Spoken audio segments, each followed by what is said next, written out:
Hello बच्चों, कैसे हैं आप लोग। आज हम लोग इस वीडियो में वेक्टर की जैसा कि वेक्टर का हम लोग सॉल्यूशन कर रहे हैं। तो एक्सरसाइज 10.3 के एग्जाम्पल्स का सॉल्यूशन करेंगे और उसके बाद जो है फिर एक्सरसाइज पर हम लोग आते हैं। ठीक है, तो चलिए सॉल्यूशन करना शुरू करते हैं। एकदम ध्यान से देखिएगा, ठीक है। और उम्मीद है कि आप लोगों को मज़ा आ रहा होगा और अच्छे से और बहुत ही अच्छे तरीके से समझ में भी आ रहा होगा। तो इस वीडियो को ज़रूर लाइक करें और आगे ज़रूर बढ़ाइएगा इसको। चलिए नेक्स्ट क्वेश्चन की बात करते हैं। ये क्या लिखा हुआ है, find the angle between two vectors A and B.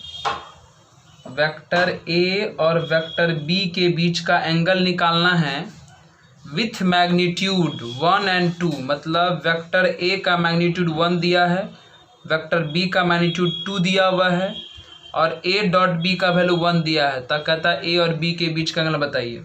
मतलब क्या दिया है, magnitude of vector A is equal to 1 दिया है, magnitude of vector B is equal to 2 दिया हुआ है और A dot B is equal to 1 दिया है। तो कहता ए और बी के बीच का एंगल बताएं। ये बहुत ही आसान सा क्वेश्चन है। चलिए इस कंडीशन को लेकर बढ़िए। ए डॉट बी वाले को A dot B is equal to 1 दिया दे रखा है। ए डॉट बी का फॉर्मूला आप लोगों को पता है, ए का मॉड बी का मॉड इंटू कॉस थीटा होता है दोस्त, इज इक्वल टू 1। ए का मॉड मतलब 1 दिया है, बी का मॉड मतलब 2 दिया है, cos theta is equal to 1 हो गया। अब ये 1 इंटू 2 2 हो गया ना, ये 2 मल्टीप्लीकेशन में हो जाएगा तो डिवीज़न में, यानी cos theta is equal to 1/2। अब cos theta is equal to 1/2 है तो 1/2 को कॉस के रूप में हम लोग लिखना चाहें तो कॉस π/3 मतलब कॉस 60 लिख सकते हैं। पाई का मतलब 180 होता है तो 180/3 60 हो गया ना। और कॉस 60 का वैल्यू 1/2 होता है तो 1/2 के बदले कॉस 60 पुट कर सकते हैं। अब LHS और RHS दोनों जगह से कॉस अगर हट जाएगा तो यहाँ से बच जाएगा थीटा और वहाँ से बच जाएगा π/3, यानी दो वेक्टर के बीच का एंगल आ गया π/3 यानी 60 डिग्री। ठीक है, चलिए अच्छे तरीके से समझ गए होंगे। नेक्स्ट क्वेश्चन देखिए, कहता है find the angle theta. Angle निकालना है between the vector A and B. इन दो वेक्टर के बीच का एंगल निकालना है। ध्यान से सुनिए, यहाँ भी एंगल ही निकालना है। दिया क्या क्या है, वेक्टर ए का वैल्यू दे दिया i प्लस जे माइनस के, वेक्टर बी का वैल्यू भी दे दिया है i माइनस जे प्लस के, है ना। इन दोनों वेक्टर के बीच का एंगल निकालना है। एक बात याद रखिए कि जब भी दो वेक्टर आई जे के फॉर्म में लिखा हुआ रहे, जब भी दो वेक्टर आई जे के फॉर्म में लिखा हुआ रहे, जब भी दो वेक्टर आई जे के फॉर्म में लिखा हुआ रहे और दोनों वेक्टर के बीच का एंगल निकालना हो तो हमेशा डॉट प्रोडक्ट का यूज़ करिएगा। जब भी दो वेक्टर के बीच का एंगल निकालना हो तो डॉट प्रोडक्ट का यूज़ करिएगा, आसानी तरीके से फाइंड हो जाता है। तो करिए डॉट प्रोडक्ट का यूज़। आप जानते हैं ए डॉट बी का फॉर्मूला होता है ए का मॉड बी का मॉड इंटू कॉस थीटा, है ना। चलिए यहाँ से निकाल लीजिए कॉस थीटा का वैल्यू। एंगल निकालना है तो कॉस थीटा ही निकलेगा, तो ये दोनों मल्टीप्लिकेशन में जाएगा, डिवीज़न में आ जाएगा, यानी cos theta is equal to हमारा फॉर्मूला हो जाएगा A dot B divided by A का मॉड इंटू बी का मॉड। चलिए सॉल्व करिए। Cos theta is equal to, मित्रों ए डॉट बी, ए और बी का डॉट करना है। यहाँ पर ए का वैल्यू दिया है, यहाँ पर बी का वैल्यू दिया है, तो दो वेक्टर का डॉट करना तो बहुत आसान काम होता है। कैसे करते हैं डॉट, आई के कॉफिशिएंट को आई के कॉफिशिएंट से मल्टीप्लाई करिए, जे कॉफिशिएंट को जे से मल्टीप्लाई करिए, के कॉफिशिएंट को के से मल्टीप्लाई करिए। जब भी दो वेक्टर का डॉट निकालना हो तो क्या करिएगा, जैसे देखिए ए और बी का डॉट निकालना है, ए का वैल्यू यहाँ दिया है, बी का वैल्यू यहाँ दिया है। चलिए डॉट करिए तो आई का कोफिशिएंट यहाँ 1 है और यहाँ कितना है, यहाँ भी 1 है, तो 1 1 जा 1 हो गया। और फिर अब जे का कोफिशिएंट पकड़िए, जे का कोफिशिएंट यहाँ 1 है और यहाँ पर -1 है, मल्टीप्लाई करेंगे तो -1 आएगा। फिर के कोफिशिएंट पकड़िए, तो यहाँ का के कोफिशिएंट कितना है, -1 है और वहाँ का के कोफिशिएंट कितना है, +1 है, मल्टीप्लाई करेंगे तो कितना आ जाएगा, -1 आ जाएगा। और नीचे का हाल देखिए, नीचे जाइए, नीचे में क्या है, ए का मैग्नीट्यूड, तो वेक्टर ए तो यही है, मैग्नीट्यूड कैसे निकलता है आपको पता है, √अंडर आई के कोफिशिएंट, आई का कोफिशिएंट 1 तो 1 का स्क्वायर 1, जे का कोफिशिएंट 1 तो 1 का स्क्वायर 1, के का कोफिशिएंट -1 तो -1 का स्क्वायर 1। फिर बगल में लिखा हुआ बी का मैग्नीट्यूड, बी यहाँ है, आई का कोफिशिएंट 1, जे का कोफिशिएंट -1 का स्क्वायर 1, के का कोफिशिएंट के का स्क्वायर 1। अब एक बात ध्यान से सुनिए, ये जो ऊपर का कैलकुलेशन करेंगे, ये प्लस में 1 माइनस में 1 तो कट जाएगा, लेकिन आंसर आ जाएगा -1। तो जब आंसर -1 आने लगे तो अपने मन से मॉड लगा दीजिएगा। क्यों मॉड इसलिए लगाइएगा, क्योंकि यहाँ से जो थीटा निकलेगा वो एक्यूट एंगल निकलेगा। कौन सा एंगल निकलेगा, एक्यूट एंगल।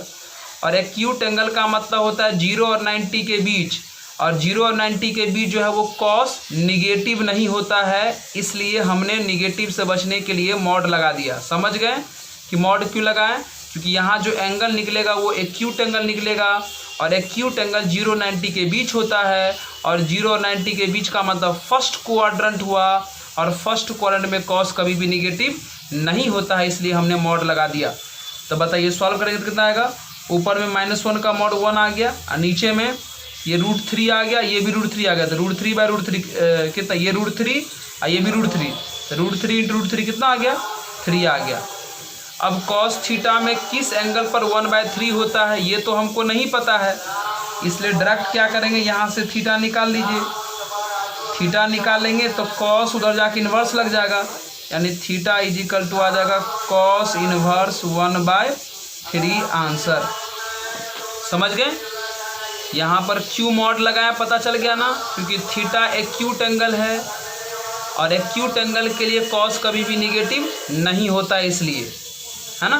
और cos थीटा = 1/3 आया था, तो थीटा निकालना था, तो cos को उधर हटा दिया, इन्वर्स लग गया, हमारा ये आंसर आ गया। ठीक है, चलिए नेक्स्ट क्वेश्चन की बात करते हैं दोस्तों। अब नेक्स्ट क्वेश्चन की हम लोग बात करेंगे। जैसे अगर किसी स्टूडेंट का अगर मन हो रहा है कि सर ये जो है यहाँ पर निगेटिव को जो आप पॉजिटिव बना दिए, तो कोई स्टूडेंट इसको ऐसे भी कर सकता है, कहिएगा सर क्वेश्चन में तो नहीं लिखा हुआ है। तो क्वेश्चन में अगर नहीं लिखा हुआ है, क्या है ना कि हमेशा जो है हम लोग जब भी वेक्टर के बीच एंगल जो लेते हैं वो एंगल छोटा वाला लेते हैं, और छोटा वाला एंगल का मतलब हुआ कि 0 और 90 के बीच में लेते हैं।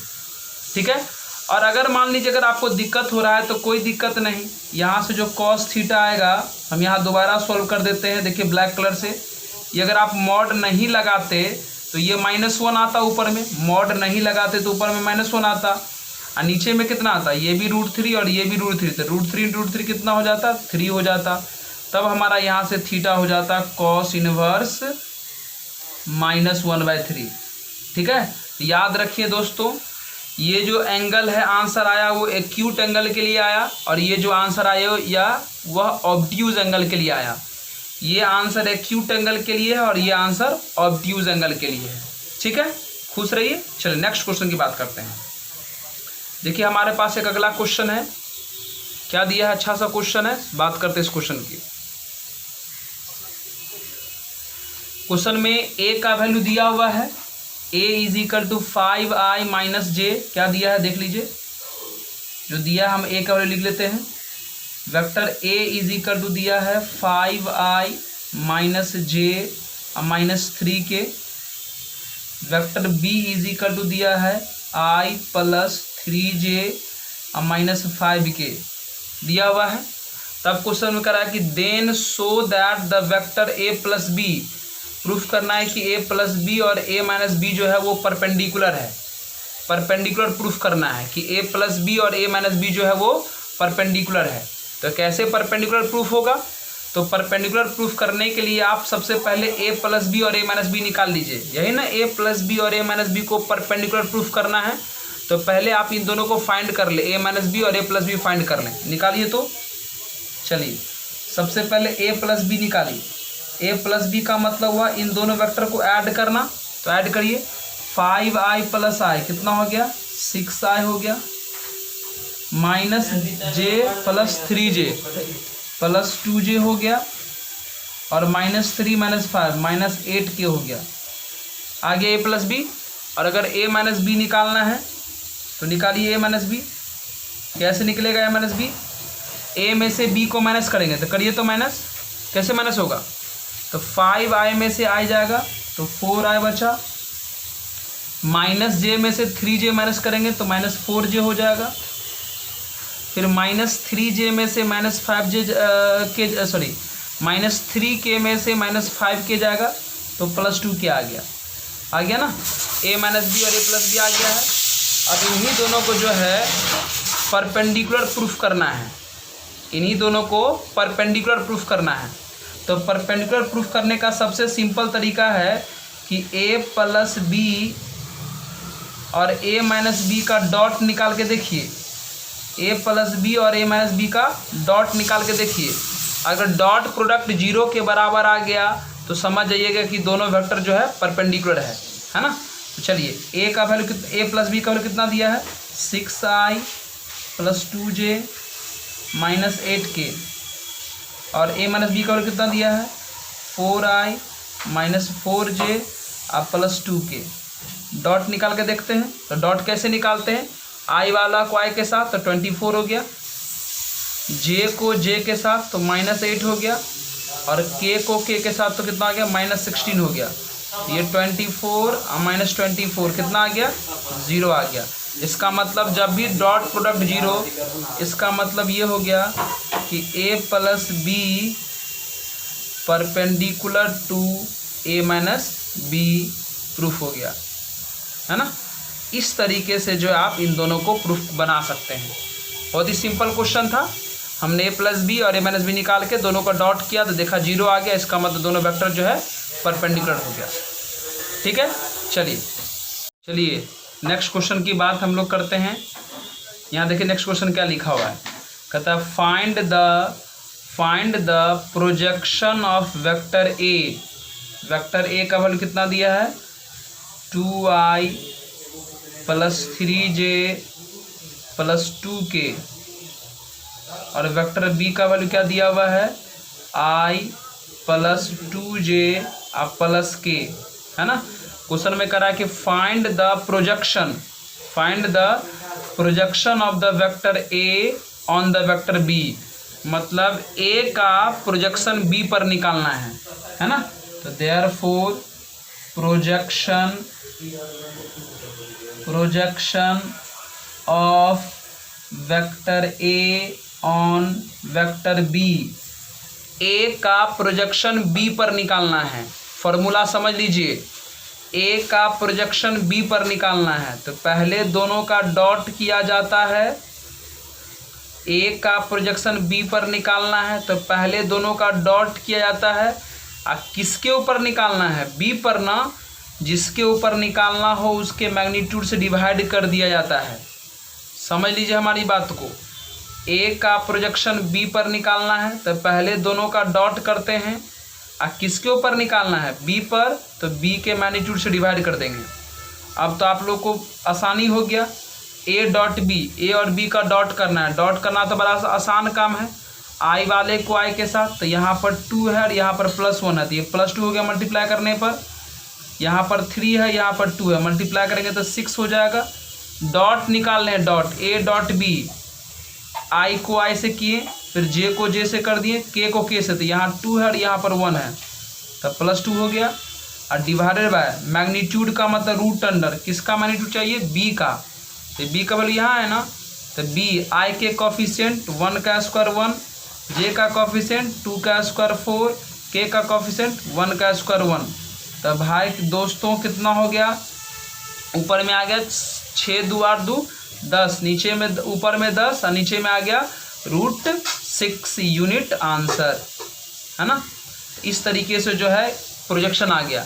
प्रोजेक्शन एक तरीके से लेंथ होता है। प्रोजेक्शन एक टाइप का जो है लेंथ का वैल्यू होता है। इस तरीके से आपके प्रोजेक्शन का वैल्यू आ गया।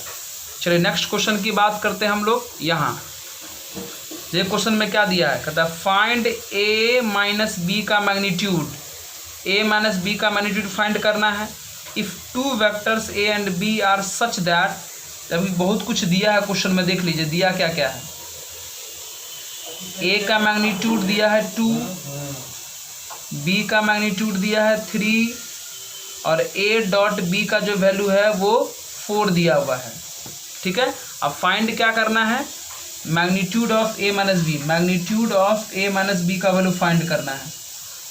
ठीक है, तो बउआ इसका फॉर्मूला होता है, magnitude of a minus B का फॉर्मूला होता है root under, magnitude of a minus B का फॉर्मूला होता है root under magnitude of a का square plus magnitude of b का स्क्वायर माइनस 2a का मैग्नीट्यूड इंटू बी का मैग्नीट्यूड इंटू कॉस थीटा, ये फॉर्मूला होता है। ठीक है, चलिए अब ध्यान से देखिए, जिनका जिनका वैल्यू पता रख दीजिए। Magnitude of 2, magnitude of a का वैल्यू यहाँ पर 2 दिया तो 2 का स्क्वायर 4 हो जाएगा। यहाँ b का मैग्नीट्यूड 3 दिया तो 3 का स्क्वायर 9 हो जाएगा, फिर माइनस 2। अब यहाँ देखिए तो ये जो a का मॉड b का मॉड इंटू कॉस थीटा लिखा हुआ है, a का मॉड इंटू बी का मॉड इंटू कॉस थीटा, ये तो फार्मूला होता है a डॉट बी का, है ना। तो हमने उसके जगह पे a डॉट बी लिख लिया। ये कितना आ गया 13 माइनस 2 और a डॉट बी का भी वैल्यू क्वेश्चन में कितना दिया है 4 दिया है। तो चलिए रूट अंडर कितना आ गया 13 माइनस 8 हो गया, यानी रूट अंडर कितना आ गया 5, इसका आंसर आ गया। ठीक है, कितना सिंपल सा क्वेश्चन था। चलिए नेक्स्ट क्वेश्चन की बात करते हैं। यहाँ पर आइए, देखिए कितना आसान सा क्वेश्चन है। देखिए क्या लिख कह रहा है क्वेश्चन में करने के लिए, कहता if a is a unit vector. Question में जो बोल दिया लिख लेते हैं। क्वेश्चन में बोला कि a जो है वो यूनिट वेक्टर है, a यूनिट वेक्टर है। यूनिट वेक्टर का मतलब a का जो मैग्नीट्यूड है वो 1 हो गया। ध्यान से सुनिएगा, a यूनिट वेक्टर है, यूनिट वेक्टर का मैग्नीट्यूड 1 होता है, इसका मतलब a का मैग्नीट्यूड कितना हो जाएगा 1। फिर क्या दिया है, फिर दिया है कि x minus a dot x plus a का जो वैल्यू है वो 8 के इक्वल दिया है। तो कहता है कि मॉड x का वैल्यू निकालिए। मॉड x मतलब वेक्टर x का मैग्नीट्यूड फाइंड करना है। ठीक है, तो चलिए क्वेश्चन में दिया था कि a is a unit vector. Unit vector का मतलब a का मैग्नीट्यूड 1 हो गया, हमने लिख लिया, और ये वाला भी कंडीशन दिया हुआ था। चलिए अब इसको सॉल्व करिए। तो ये तो सिंपल अलजेब्रा की तरह फार्मूला हो जाएगा। ये a minus B into A plus B type लग रहा है, तब फार्मूला होता है a का स्क्वायर मतलब x का स्क्वायर हो जाएगा, और माइनस b का मतलब a का स्क्वायर हो जाएगा is equal to 8। Simple algebra का फॉर्मूला लगा दिए। a minus B into A plus B का फॉर्मूला होता है ना, a का square minus B square square लगा दिए। अब हुआ किसी भी वेक्टर का स्क्वायर मतलब उसके मैग्नीट्यूड का स्क्वायर होता है। किसी भी वेक्टर का स्क्वायर लिखो या उसके मैग्नीट्यूड का स्क्वायर लिखो, दोनों बात सेम है। तो यहाँ वेक्टर a का स्क्वायर मतलब वेक्टर a के मैग्नीट्यूड का स्क्वायर हो गया इज इक्वल टू 8। ये तो हमको फाइंड करना है वेक्टर x के मैग्नीट्यूड, और a का मैग्नीट्यूड कितना दिया है 1, अब 1 का स्क्वायर कितना हो जाएगा 1 is equal to 8। Magnitude of x का स्क्वायर, ये माइनस में गया तो उधर प्लस में, तो 8 एक 9 हो जाएगा। यहाँ से स्क्वायर हटाएंगे तो रूट चढ़ जाएगा, यानी मैग्नीट्यूड ऑफ x जो आ जाएगा वो 3 आ जाएगा। इस तरीके से जो हमारा आंसर आ जाएगा। एकदम सिंपल सा क्वेश्चन था, कोई दिक्कत नहीं था इसमें। चलिए नेक्स्ट क्वेश्चन की बात करते हैं। ये देखिए बहुत ही अच्छा क्वेश्चन आया, बहुत ही सीखने वाला क्वेश्चन आया। इसको थोड़ा ध्यान से और अच्छी तरीके से समझिए, हम इसको समझाते हैं, है ना। अच्छी तरीके से समझिए इस क्वेश्चन को, मज़ा आएगा आप लोगों को, है ना। समझिए क्वेश्चन में कह रहा है कि for any vector a and b, a और b के किसी भी वेक्टर के लिए वी ऑलवेज हैव, मतलब आपको प्रूफ करना है कि ऐसा होता है। मतलब a डॉट b का mod less than equal to a का मॉड इंटू b का मॉड, है ना। आपको प्रूफ करना है कि a डॉट b का mod less than equal to a का मॉड इंटू b का मॉड, ये आपको प्रूफ करना है ना। चलिए दोस्तों आप क्या जानते हैं, ए डॉट बी का फॉर्मूला क्या जानते हैं, ए का मॉड इंटू बी का मॉड इंटू कॉस थीटा। हम ये वाला फॉर्मूला इसलिए लगाएं क्योंकि इसमें डॉट का डिमांड था, तो डॉट का फॉर्मूला लगा दिए, है ना। चलिए अब यहाँ से कॉस थीटा का वैल्यू फाइंड करिए, तो कॉस थीटा का वैल्यू फाइंड करिए, तो कॉस थीटा का वैल्यू कितना आ जाएगा, ये दोनों इंटू में ही आ जाएगा डिवीज़न में, यानी हो जाएगा A dot B upon A का मैग्नीट्यूड इंटू बी का मैग्नीट्यूड, हो गया ना। चलिए हमने कॉस थीटा का वैल्यू जो है यहाँ से फाइंड कर लिया।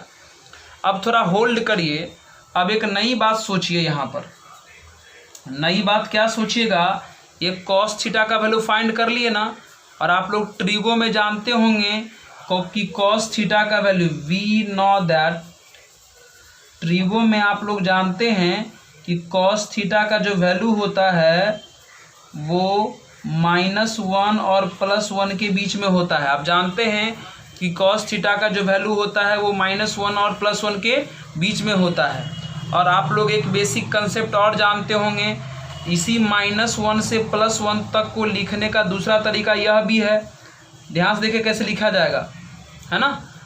कॉस थीटा का वैल्यू -1 से +1 के बीच में है, इसका मतलब mod cos theta is equal less than equal to 1 हो जाएगा, है ना। कैसे, तो देखिए हम यहाँ पर एक बात समझा देते हैं। आप लोग जानते होंगे, मॉड में पढ़ते होंगे कि अगर mod x less than equal to A हो जाए, mod x less than equal to A हो जाए, तो x का जो वैल्यू होता है वो -a और +a के इस तरीके से बीच में होता है, ये फार्मूला होता है ना, कि mod x less than equal to A हो जाए तो x का वैल्यू -a और +a के बीच में होता है। तो जब इधर से ये वाला लिख सकते हैं तो ये वाला से ये लिख सकते हैं ना, वही काम हुआ यहाँ पर।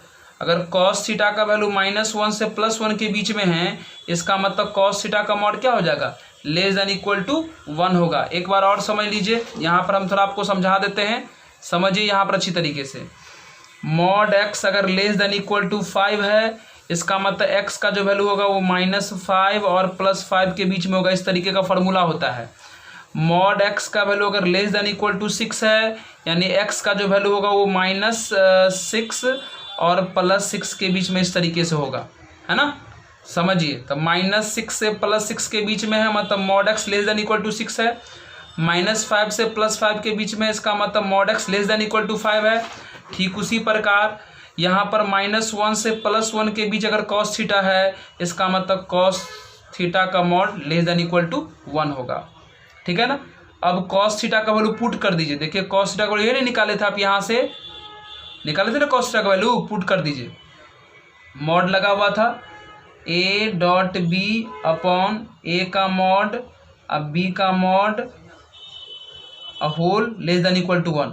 मॉड अलग अलग कर सकते हैं ऊपर नीचे डिवीजन में, तो ऊपर वाला का मॉड दीजिएगा तो मॉड a डॉट बी हो जाएगा, और नीचे वाला में देखिए मॉड तो एक बार पहले ही निकल चुका है, तो दोबारा मॉड निकाल के क्या करेंगे, यानी मॉड a डॉट बी ही रह जाएगा, है ना।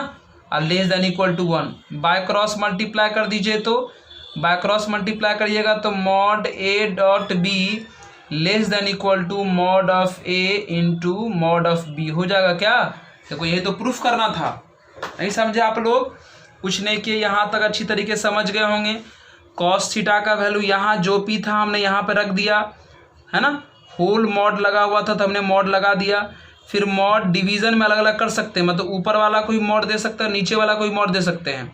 तो ऊपर वाला a डॉट बी को मॉड दिए तो ऐसा हो गया, और नीचे वाला में पहले से ही मॉड लगा हुआ था तो नीचे में मॉड नहीं भी लगेंगे तो कोई फ़र्क नहीं पड़ेगा, इधर जो भी था रहने दिए। फिर बाय क्रॉस मल्टीप्लाई कर दिए, तो ये बाय क्रॉस मल्टीप्लाई उधर चला जाएगा, 1 से मल्टीप्लाई करेंगे तो यही दोनों रह जाएगा। देखिए प्रूफ नहीं हो गया कि a dot B less than equal to mod of a into mod of b, ठीक है।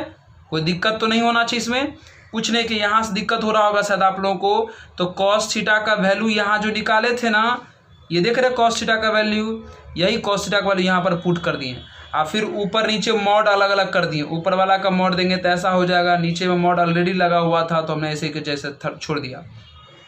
चलिए नेक्स्ट क्वेश्चन देखिए, उससे भी अच्छा क्वेश्चन ये है। एक और देखिए बहुत ही अच्छा क्वेश्चन आपके पास, बहुत ही अच्छा क्वेश्चन, बहुत ही अच्छा क्वेश्चन, समझिए, है ना। देखिए क्या क्वेश्चन में क्या कहता है, कहता है for any vector A and B we always have, आपको प्रूफ करना है कि किसी भी वेक्टर के लिए ए प्लस बी का जो मॉड है वो less than equal to A का मॉड प्लस बी का मॉड होगा। किसी वेक्टर ए प्लस बी का होल मॉड जो है वो mod of A plus mod of B के लेस देन होगा, मतलब mod of A plus B less than equal to mod A plus mod B के होगा। कोई बात नहीं, एकदम सिंपल सी फॉर्मूला है ना, सिंपल सा रूल भी है, एकदम सिंपल समझ में आ जाएगा, एकदम सिंपली समझते रहिए। देखिए कैसे, ध्यान से देखिए तो यहाँ लिखा है ना मॉड ए प्लस बी, लिखा है ना मॉड ए प्लस बी, इस मॉड ए प्लस बी का फॉर्मूला लिख लेते हैं हम लोग, है ना। देखिए मॉड ए प्लस बी का फॉर्मूला हम लोग जानते हैं, होता है रूट अंडर ए का मॉड ए का स्क्वायर प्लस मॉड बी का स्क्वायर प्लस 2a का मॉड एंड 2 कॉस थीटा। हर एक स्टेप को अच्छी तरीके से समझिएगा। हम क्या कर रहे हैं, कोई भारी भरकम काम नहीं कर रहे हैं।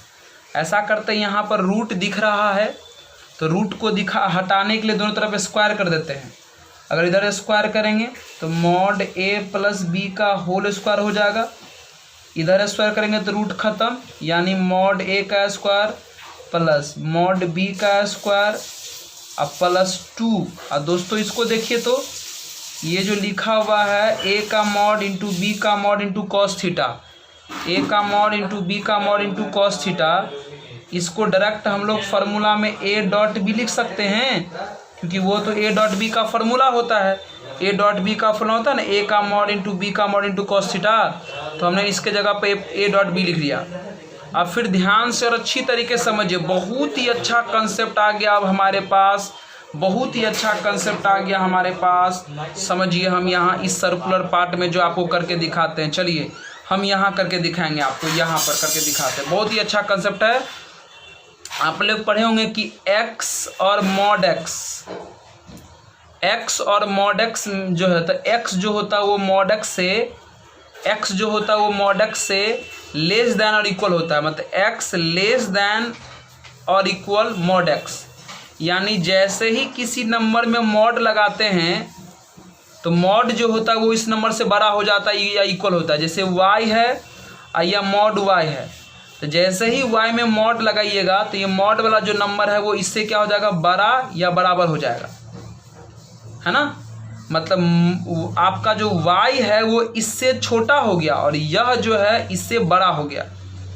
तो किसी भी नंबर में जैसे ही मॉड लगाएंगे तो वो मॉड लगाने पर वो नंबर बड़ा हो जाता है। जैसे मान लीजिए यहाँ पर z है और z में जैसे ही मॉड लगाएंगे तो ये वाला वैल्यू बड़ा हो जाएगा, तो ये बड़ा होगा मतलब मुंह इधर खोलना पड़ेगा इनइक्वलिटी का, या इक्वल भी हो सकता है। तो मॉड लगाने से चीज़ें जो है बड़ा हो जाता है। कारण क्या है तो समझिए, मान लीजिए x का वैल्यू -6 है, लेकिन मॉड x का जो वैल्यू आएगा वो +6 आ जाएगा, है ना। तो देखिए मॉड x का वैल्यू -6 और मॉड x का वैल्यू +6, तो +6 जो है वो -6 से बड़ा होता है ना। तो बताओ x इसका मतलब मॉड x से छोटा हो गया। x का वैल्यू है -6 अब मॉड x का वैल्यू है +6, तो +6 बड़ा हुआ ना, अब -6 छोटा हुआ ना। तो देखिए मॉड लगाने पर नंबर बड़ा आ गया ना। तो यही कंसेप्ट है कि मॉड लगाने से नंबर अपने आप बड़ा हो जाता है। अभी आपको एग्जांपल करके भी दिखाएं। एक एग्जांपल और समझ लीजिए। जैसे मान लीजिए कोई बोले कि मॉड y का जो वैल्यू है वो -10 है, y का जो वैल्यू है -10 है, लेकिन मॉड y का जो वैल्यू आ जाएगा वो -10 का मॉड मतलब +10 आ जाएगा। तो बताइए, तो मॉड लगाया तो आंसर प्लस में आ गया, इसका मतलब इससे बड़ा आ गया ना। तो मॉड लगाने पर अपने आप नंबर जो है बड़ा हो जाता है। बराबर भी हो सकता है।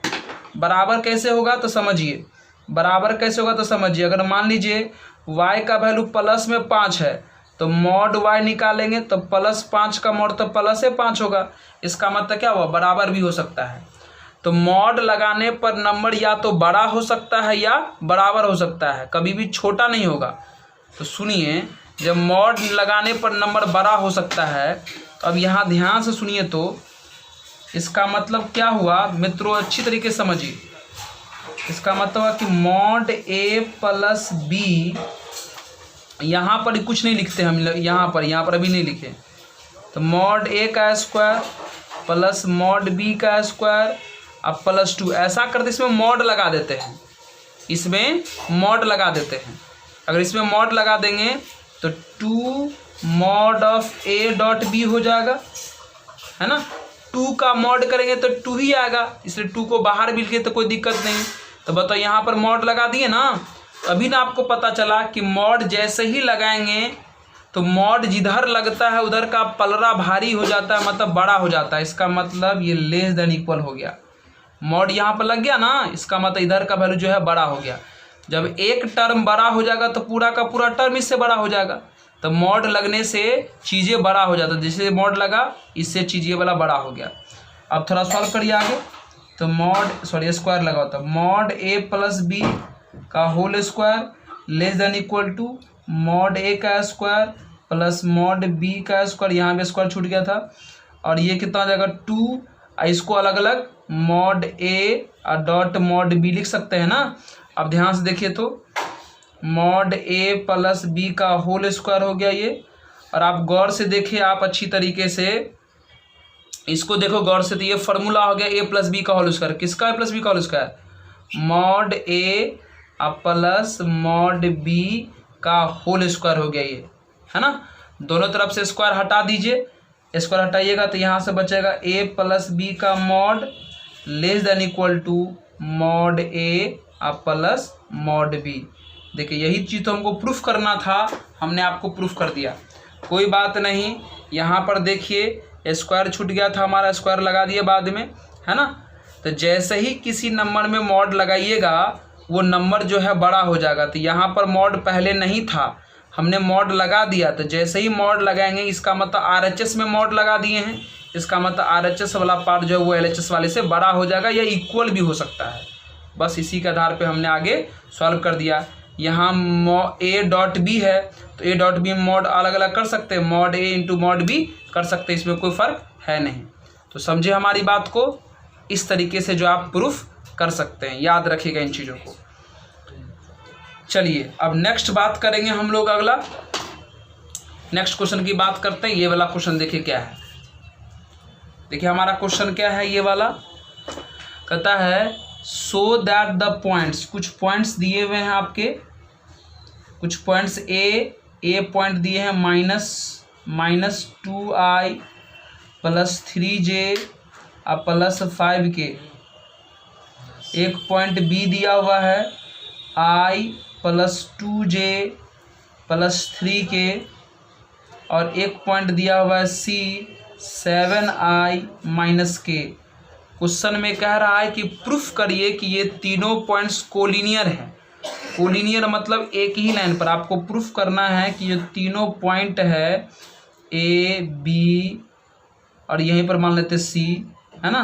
तो ये ए बी सी जो है वो कोलिनियर है, मतलब तीनों एक ही लाइन पर है, ये बात आपको प्रूफ करना है। एक काम करते हैं हम लोग, इन तीनों पॉइंट्स को कोलिनियर प्रूफ करना है तो इन तीनों पॉइंट से 2 वेक्टर निकालते हैं, है ना। 2 वेक्टर को कोलिनियर प्रूफ कर देते हैं, मतलब अगर इन तीनों पॉइंट से जो 2 वेक्टर निकालेंगे अगर वो दोनों वेक्टर कोलिनियर हो गया तो ये तीनों पॉइंट भी कोलिनियर हो जाएगा। तो इन्हीं तीनों पॉइंट से कोई 2 वेक्टर निकालिए। चलिए एक वेक्टर हम AC निकाल लेते और एक वेक्टर मान लीजिए BC ही निकाल लेते हैं, है ना। एक वेक्टर AC नहीं निकाल सकते, एक वेक्टर AC एक वेक्टर BC निकालनी है, कोई भी जो मन करे आप AC AB निकाल लो, AC BC निकाल लो, या पूरा AB BC निकाल लो, कोई भी 2 वेक्टर जो आपको मन करे इसमें से कोई भी 2 कम्बिनेशन का चुन लीजिए, उन दोनों कम्बिनेशन को जो है कोलिनियर प्रूफ कर दीजिए। अगर वो दोनों कम्बिनेशन अगर कोलिनियर प्रूफ हो गया तो समझिए तीनों पॉइंट भी कोलिनियर हो जाएगा। तो जब भी 3 पॉइंट दिया हुआ रहे और अगर तीनों पॉइंट को कोलिनियर प्रूफ करना हो तो इन तीनों पॉइंट से 2 वेक्टर निकाल लो। चलो जो तुम्हारा मन करते हैं, हम पहले ए बी निकालेंगे, है ना। तो ए बी कैसे निकलेगा, बी में से माइनस करेंगे, फॉर्मूला होता है ना position vector of B minus position vector of A, ये होता है ना फॉर्मूला। उसी फॉर्मूला के आधार पर हम ए बी निकाल रहे हैं। तो बी में से ए माइनस करो, तो देखो बी का वैल्यू यहाँ है और ए का वैल्यू यहाँ है, माइनस करो तो आई में से 2i गया तो 3i हो जाएगा, 2j में से 3j गया तो -j हो जाएगा, 3k में से 5k गया तो -2k हो जाएगा। ए बी आ गया एक कॉम्बिनेशन वाला। एक और कॉम्बिनेशन का मान लो BC निकाल लीजिए आप, है ना, BC निकाल लीजिए। तो BC कैसे निकलेगा, C में से B माइनस करेंगे, मतलब position vector of C minus position vector of B। तो माइनस करिए, C माइनस B करिए, यहाँ पर C और ये आपका B है, माइनस करो तो 7 में से 1 जाएगा तो 6i हो गया। इसमें तो j वाला है नहीं, मतलब 0 है, तो 0 में से -2j जाएगा, 0 में से 2j घटाएंगे तो -2j हो जाएगा। इसमें j नहीं ना है, मतलब 0 है, तो 0 में से 2j जाएगा तो -2j हो जाएगा ना। फिर -k में से -3 इसका मतलब क्या हो गया, -4k हो गया। देखिए 2 वेक्टर आ गया ना, 2 वेक्टर आ गया, यहाँ से AB भी आ गया और BC भी आ गया। अब इसी दोनों को आप क्या करो, इन्हीं दोनों वेक्टर को कोलिनियर प्रूफ कर दो, कोलिनियर। तो मित्रों वेक्टर को कोलिनियर प्रूफ करना हम आपको सिखा चुके हैं, वेक्टर को कोलिनियर प्रूफ करना सिखा चुके हैं। कैसे करते हैं तो समझ लीजिए आप भी। ए बी का वैल्यू आ गया है, बी सी का वैल्यू आ गया है। तो देखिए ए बी का वैल्यू यह है और बी सी का वैल्यू यह है। तो आप सोचिए कि इन दोनों वेक्टर में किस वेक्टर का कोफिशिएंट बड़ा बड़ा है। तो आप कहिएगा सर इसका कोफिशिएंट 3 1 2 है, इसका 6 2 4 है, इसका मतलब इसके इसी का कोफिशिएंट बड़ा बड़ा है। तो जिसका कोफिशिएंट बड़ा बड़ा है उसी वेक्टर को आगे लेके बढ़िए। तो B C is equal to कितना है, 6i minus 2j minus 4k। जब भी वेक्टर को कोलिनियर प्रूफ करना हो तो जो कह रहे वही करिएगा। तो 2 वेक्टर निकल गया। अब जिस वेक्टर का कोफिशिएंट बड़ा बड़ा था उसको हमने लेके बढ़ा।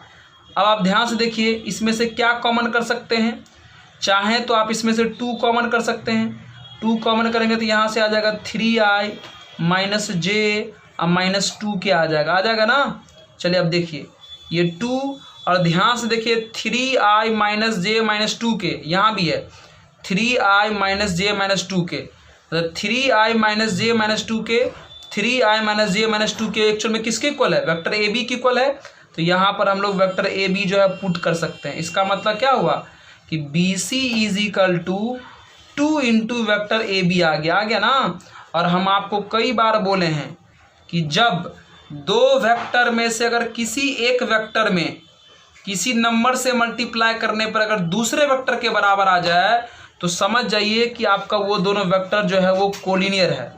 जब भी 2 वेक्टर दिया हुआ रहे और किसी एक वेक्टर में किसी नंबर से मल्टीप्लाई करने पर अगर दूसरे वेक्टर के बराबर आ जाए इसका मतलब ये दोनों वेक्टर कोलिनियर, इसका मतलब कोलिनियर है। इसका मतलब B C and A B are collinear. बउआ जब ये वेक्टर कोलिनियर हो गया तो ये वेक्टर जो है इन्हीं तीनों पॉइंट से चुन के बना था ना, ए बी सी से। इसका मतलब ये तीनों पॉइंट भी कोलिनियर हो जाएगा। इसका मतलब पॉइंट ए बी सी जो है वो कोलिनियर हो जाएगा। तो जिस पॉइंट से वेक्टर बनता है अगर वो वेक्टर कोलिनियर हो जाए तो पॉइंट भी कोलिनियर हो जाएगा। और उल्टा भी कह सकते हैं, अगर पॉइंट कोलिनियर हो जाए तो वेक्टर भी कोलिनियर हो जाएगा। तो कितना सिंपल तरीके से हमने तीनों पॉइंट को कोलिनियर प्रूफ कर दिया। देखिए वेक्टर बी सी और ए बी कोलिनियर प्रूफ हुआ, और बी सी में पॉइंट बी और सी है और ए बी में ए और बी है। इसका मतलब तीनों पॉइंट पकड़ा गया है ए बी सी। इसका मतलब अगर ये दोनों वेक्टर कोलिनियर हुआ तो तीनों पॉइंट ए बी सी भी क्या हो जाएगा, कोलिनियर हो जाएगा। तो इस तरीके से जो है आप क्वेश्चन सबको बना सकते हैं। उम्मीद है कि आपको अच्छी तरीके से चीज़ें समझ में आया होगा, और अगर समझ में नहीं आया तो मेरे से ज़रूर पूछ लीजिएगा दोबारा, ठीक है। और घबराइएगा नहीं और मन लगा के पढ़िए, और बढ़िया इतना अच्छे से पढ़िए कि मैक्सिमम आप नंबर गेन कर सकें, नॉलेज भी बढ़ सके। तो चलिए आज के लिए इतना ही, और इस वीडियो को ज़रूर आगे बढ़ाइएगा। धन्यवाद। नेक्स्ट क्लास में अब बात करेंगे।